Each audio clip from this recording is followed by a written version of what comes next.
What's up guys, it's Chuuni back from the Chuuni clan. We're going to be doing a special video for y'all today. We're going to be doing a bit of a deck profile analysis of a previous tournament top.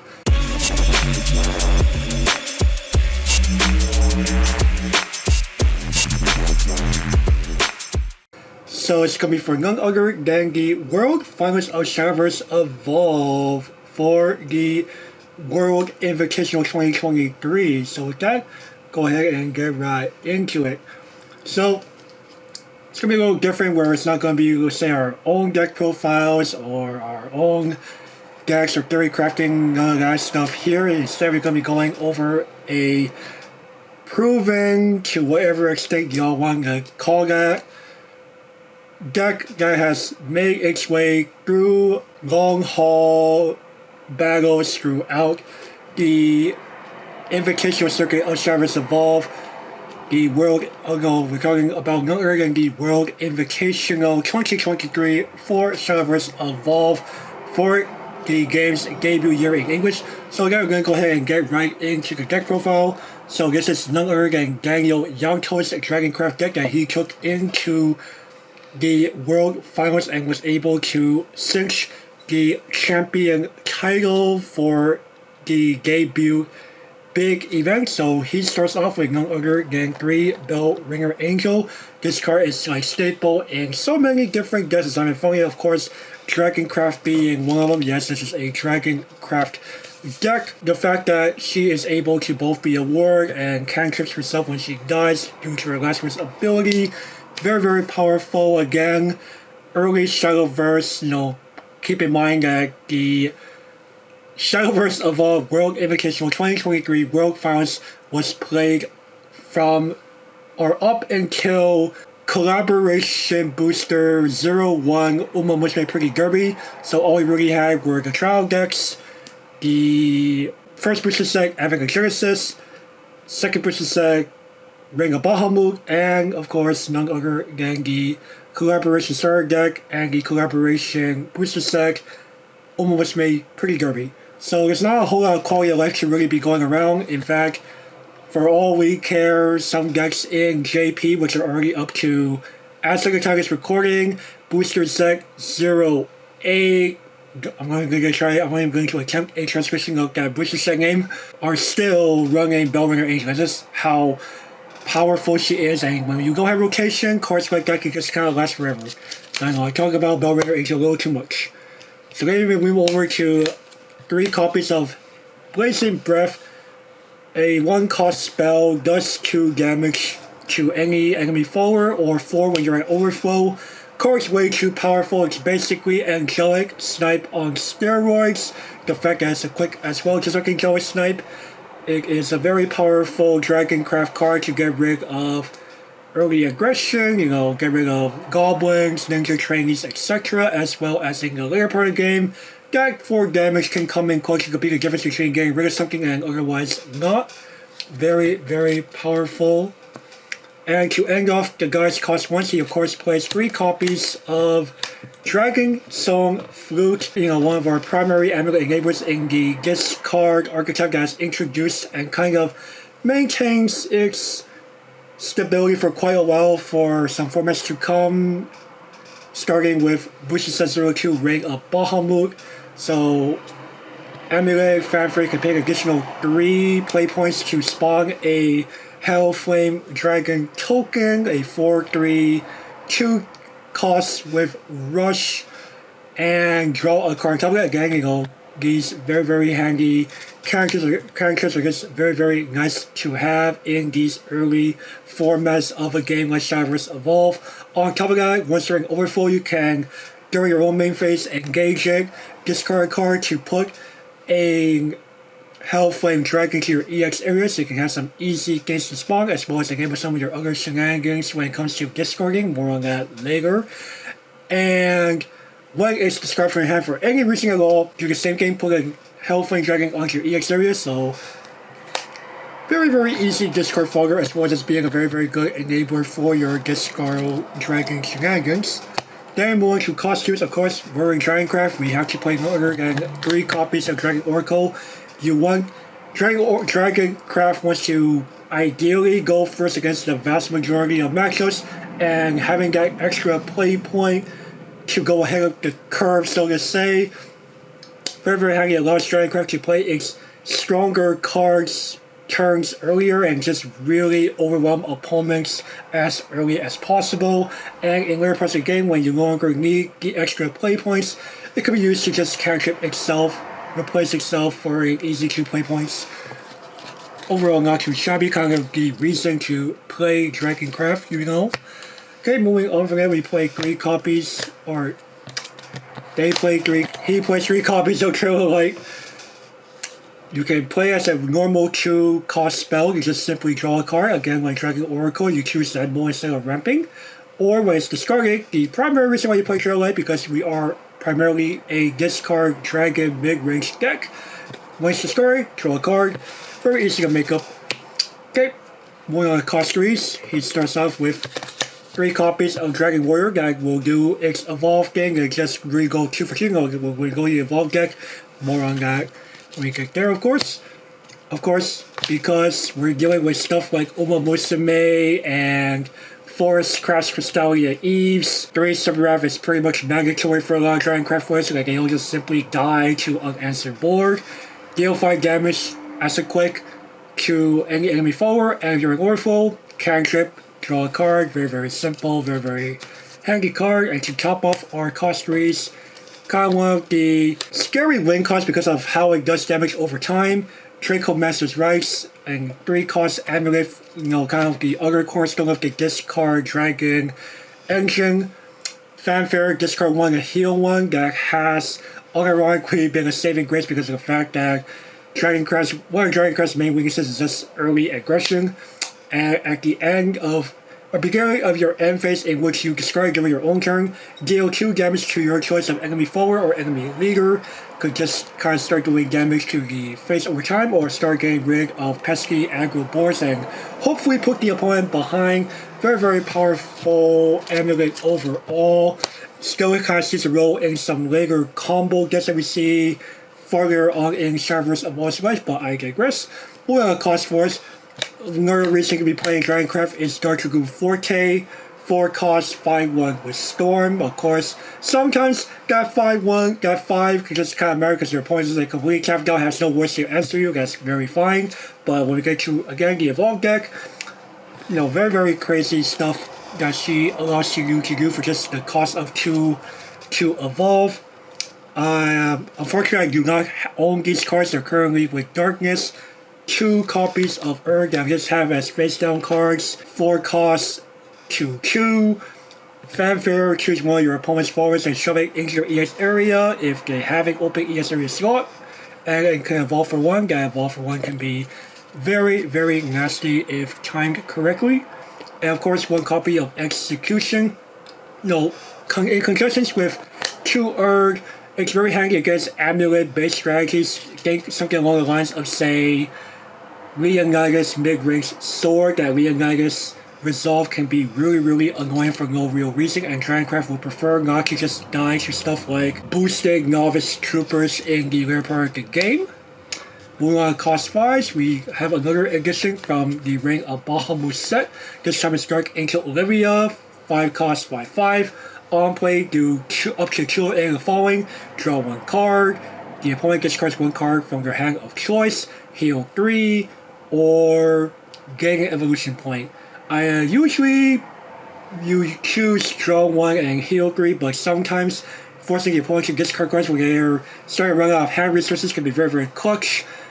And once in a blue moon, the extra evo point could be handy, but Olivia is a very, very good generic card. Helps Dragoncraft stay in the game when it's taking too much early damage unnecessarily. And of course, the round out our cost 5s. This is already post restriction for Dragoncraft. Of course, you have the 1 copy of Unevolved Shenlong, 5 cost, 4/5 war, cost 2 to evolve. More on Shenlong, why it's been restricted period over up here. And on play, draw 2, discard 1, again helping to enable the disco engine unnecessarily 1 cent earlier, right? Again, of course, because we have to deal with stuff like horses, sword, and forestcraft. Dragoncraft loves to play conflagrations, one of its most powerful board-wide spells. 5 cost, simple, deal 5 to everything on the board. Very, very handy in those matchups. Then before we start heading into our cost 6s, we now have additions from the collaboration set Uma Musume. We have 2 copies of Oguri Cap.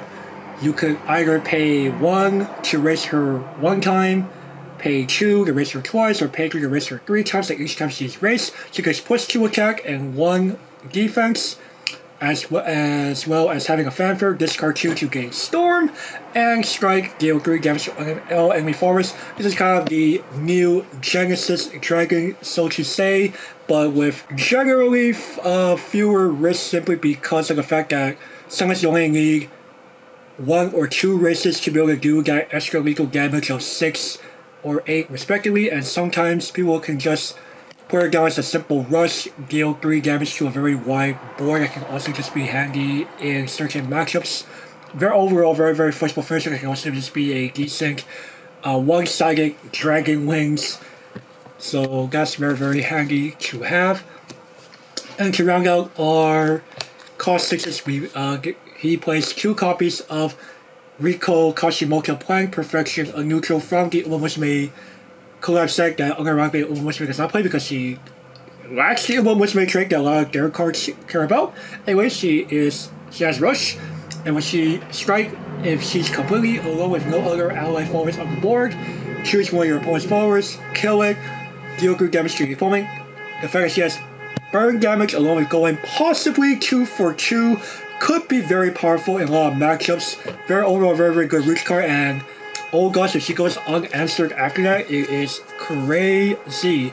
Moving on to Evolves, he plays 1 copy of Belmonger Angel Evolve. Again, that's easy. 2 damage to just simply deal with the opponent's board, early aggression, think Swordcraft, some Rogue, Aggro Abyss Craft players, which we have seen pop up during the World Finals, and she still retains that ward and last words draw a card. Very, very nice. Then moving on, he plays 2 copies of Dragon Warrior on Evolve, deal 3 damage to an enemy follower of choice, and him being a 4/4 again, going for that easy 2 for 1 in the early part of the game is very, very nifty. Then he also plays 2 copies. I know I'm showing off my swag version here. 2 Evolved Dark Dragoon Forte. They're now 7/3 with both Storm and Aura, so she's pretty much nigh impossible to deal with outside of spawning a bunch of ward. So she's an easy 7 to the face. Then again, I don't have these right now. They're regardless. 1 copy of Urg Evolved. Choose one on Evolve. She becomes a 3/3. Choose one of your opponent's cards to the ES area and simply banish it. Urg will shove something into the ES area, and then Urg Evolve to just simply get rid of it permanently so that the opponent cannot play it again. Very, very handy. Again, it's very powerful against cards like Leonidas and Swordcraft in particular. And then, of course, the 1 copy of Shenlong Evolved to be able to get that easy heal 5, becoming a 5/6, still retaining that ward, really, really protecting Dragoncraft from taking additional damage against the more aggressive matches. Very, very handy. And to top it all off, 3 copies of Carriage to be able to feed Oguri Cap for that finishing blow, or to just simply give her rush and wipe out an opponent's board with a 1-sided Dragon Wings. So now we're going to go over how the Daniel Yanto is able to take this deck into success. So it's pretty much the typical Dragoncraft strategy of trying to ramp, ideally ramp both with the likes of Dragon Oracle to be able to start playing your powerful cards early, turn 3, Dragon Warrior plus Evolve going first to just wipe out 2 things is very powerful. To be able to commit the 4 total play points to get both the token and the cantrip off of Dragon Song Fluke on turn 3 is very, very powerful. And going alongside that, setting up things like Draco Master's Rights early could be very powerful, especially when very few people play amulet outs. Not a lot of people playing execution, and very few, from what I've seen, very few Muslim players are playing the likes of Maki Ken Hauser to be able to remove amulets. So there's that. Of course, in Dragoncraft, being able to play the likes of relatively big strong damage in the form of Dark Dragoon 4K across her non-evolved and evolved. Very, very powerful, especially against classes that just simply can't really heal back up the damage, say, most Muslim builds and Swordcraft. It's a very, very powerful thing to do. And you just kind of start stacking that damage alongside the likes of Dracomancer's Rights, and the opponents could have trouble really, really trying to recover. Even if they have access to some heal, it'll be very difficult to get back up. Speaking of avoiding damage early, what I like to call the trinity of spells that Dragoncraft has access to: Blazing Breath, i.e. more OP Angelic Snipe, Serpent Wrath, and Conflagration. These three as a playset help to protect Dragoncraft from early aggression, from just winning the game in most cases, hopefully. And, that's the game about Dragoncraft. I guess it needs to simply survive to a certain point in the game where it's able to drain the opponent out of resources and hopefully put them in trouble. Olivia's also helped with that with her multi-mode ability. Again, we already spoke about Shenlong and his evolve being okay. There's a reason why Boucher and Psychic said this card has to remain as a one-of to this very day in JP and English alike. And of course, being able to continue to apply the hurt with Rico, with the Uma Musume additions of Rico Kashimoto, Plan Perfection, and Oguri Cap. These are just able to really, really stack on the pain, while Oguri Cap can still enable our discard shenanigans. And of course, Gaio Santos made a meta call against the likes of, primarily from what I could tell, Leonidas mid-range sword with the likes of Execution to get rid of any spawned Leonidas Resolve, or to Urg plus Evolve and simply get rid of Leonidas before he even spawns that token to begin with. Again, Swordcraft can be one of Dragoncraft's most painful matches because of its early aggression, its ability to just form board and in general not run out of hand resources, and is just able to spawn all this board presence. But Gaio Yakuza was able to make it across the legs of those difficult matchups. He proving that he was able to earn that title of first English Shadowverse Evolved World Champion. Yes, people like to tout that, I could kind of see where you're coming from, that the pre-Booster Sec 03 Flame of Levitine formats were in general kind of sacky, especially with Dragoncraft being one of the top meta contenders, where it's pretty much a story about who draws their more OP cards first. And that does play a factor, especially given the fact that the game plays as a best of one even at the world's level. But it's another story for probably another time. But that said, I hope that proved to people as to how Daniel Yanto was able to take the Dragoncraft class, his mega calls with the likes of Urg and Execution, to be able to find his way through those grueling rounds. I think it was something like 6 Swiss rounds into a top 8 single elimination, and find his way to become the world champion. So, congratulations to him, congratulations to Dragoncraft players, and hope you all enjoyed that. Continue to embrace the endurance, and we'll catch you all over in the next video. Bye bye.